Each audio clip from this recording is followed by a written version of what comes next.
Want to have your clip featured in the Skyrim Clip of the Week? Simply record the clip on your Xbox and then send it to me via message. My gamertag is iRyeni, that's IRYENI, and you can message it to me over Xbox and I'll be able to view it. I look forward to seeing the clips that you guys send me.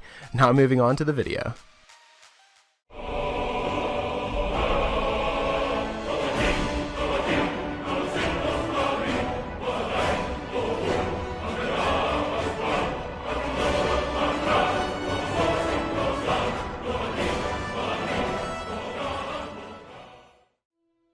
Hey, what's up guys, it's Ryan and welcome back to another episode of Modded Monday. We're on week number 146 now, guys. I've picked out 5 new mods for you guys to check out and perhaps add them to your load order if you find them interesting. So let's just jump straight into it. Starting off at our number 5 spot, we have the Imperial Post mod.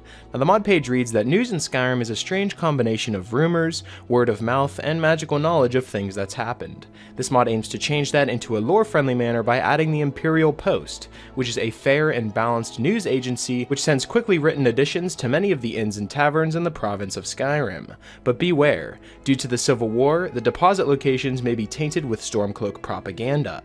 Innkeepers can also be asked to add your name to the subscription list, wherein a courier will hand-deliver new additions as they become available.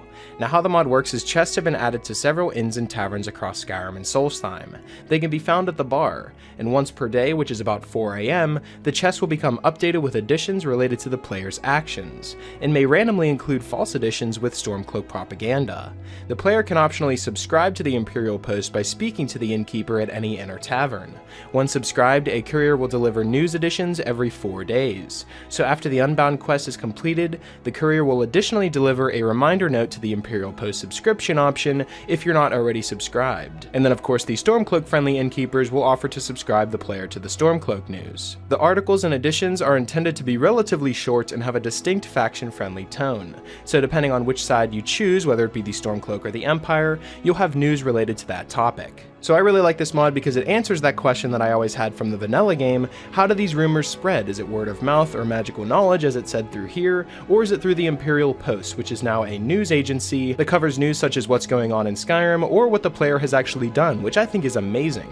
It's actually able to keep track of all the things that you have done throughout your playthrough, and it actually talks about it in a news article, which is easily the best part about the mod. And that's definitely why it comes in at our number 5 spot, so I'd strongly recommend downloading the Imperial Post mod. Coming in at our number 4 spot, we have the Lost Akaviri Part 1, Pagodas and Gardens. Now the mod page reads that this first pack is an Akaviri and Asian-styled player pagoda, with the goal of only using assets from the non-DLC game to be game engine friendly. It has also been carefully designed to be a beautiful and iconic part of Skyrim. The pagoda itself has 5 floors. The ground floor features a smithing area, and then moving on to the first floor we have a volcanic mineral bath, and then the second floor we have an alchemy and enchanting room with a huge book storage that allows for over 1,000 book items to be stored. And then the third floor we have the dragon mask altar as well as a cooking and living area, and the fourth floor brings us to the bedroom and private alchemy and enchanting area. There's also the 9 shrines of the divine. And then of course we have the roof, which is the throne on the pinnacle of the pagoda and features an amazing view of the surrounding area.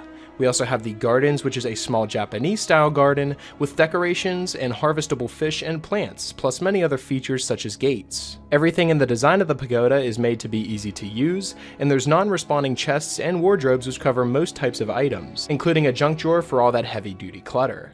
This means that you will no longer have to spend hours sorting out stuff into individual chests, nor will you have to find all of your items in one chest. So I'm a huge fan of this Akaviri and Asian style whenever it comes to a player home, and just putting it into a pagoda and separating all of the floors with the different types of areas that you can use just really bring the whole mod together. And you guys know that I love my player home mods, and this is a pretty small player home mod coming in at 109.52 kilobytes, so it fits into the game perfectly and doesn't take up too much of your memory too, so why not download a mod like this? So it's definitely why this mod comes in at our number 4 spot, so I'd recommend downloading the Lost Akaviri Part 1 Pagodas and Gardens mod.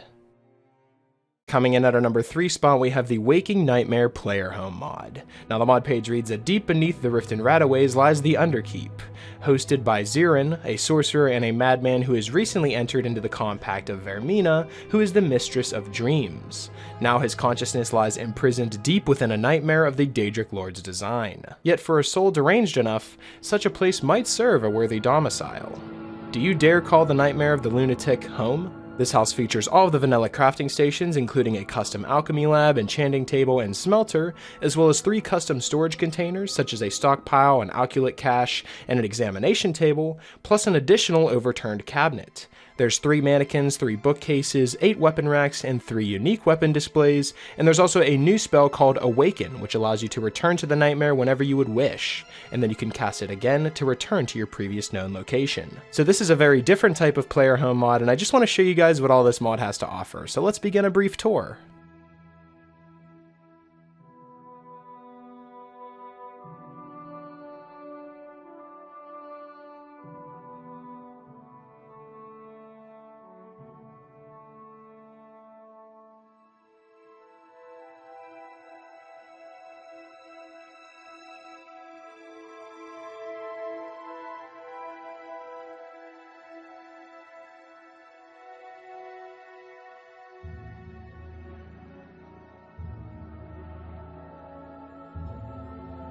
So as you can see, this house is a waking nightmare, but it features all of the crafting stations that you'll need, and if you have an evil character, it would definitely suit that type of playstyle. You know, you go into the nightmare and you can travel back and forth using the Awaken spell. It allows you to just travel to your house at any time with the cast of a simple spell. So if you're an evil character and you want to escape back to your house at any moment, you can cast your Awaken spell and go deep into your player home and continue all of your evil doing.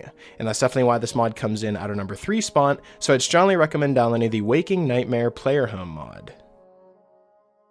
Coming in at our number 2 spot, we have Jerdein, a Telvanni Sorcerer Tower. High on the cliffs in the Rift, a wizard's tower stands overgrown by the mystic fungal scaffolds of House Telvanni. Are you a bad enough dude to claim this immaculately detailed player home for yourself? The house is north of Iverstead, and the key can be found in a knapsack next to the front door. There's also a knapsack next to the Talmithrin Staff Enchanter. This mod features immaculate details, which is a triumph in organic home design. Every vanilla crafting station is also featured here, and it's placed in such a way to benefit the compact and magical nature of the home. There's also immersive storage options on every floor, including a ton of bookshelves, bug jars, and Elder Scroll racks. It also features 19 Hearthfire-enabled planters, and it's fully set up for Hearthfire multiple adoptions. There's also a breathtaking view from the Tower of Eastmarch Hold and the Velohi Mountains. So this episode alone has featured 3 new player home mods, and you guys know how much I love player home mods, and out of all of them that I've covered so far today, this is definitely my favorite because of just how small and compact it is, yet it's very detailed as well. The only thing that I'd change about the mod is how easy it is to obtain it. You know, instead of having a key found in a knapsack next to the front door, how about make it so you have to do a small quest, or you have to find the key, or you have to just buy it itself. But other than that, I love everything that this house mod has to offer, and I'd recommend it to anyone who is looking for a new player home. And that's why it comes in at our number 2 spot, so I'd recommend downloading Jerdein Telvanni Sorcerer Tower and giving it a try for yourself. Coming in at our number 1 spot, we have Tamriel Reloaded HD. AIO, which stands for All-in-One. This is a Tamriel Reloaded all-in-one compilation of meshes and textures for Skyrim in 1K. It features new terrain textures and 13 new landscapes, as well as editing all of the cities, ruins, farms, and roads. There's also new flora such as grass, plants, and trees, and new handmade models and textures for grasses, terrains, and other trees as well.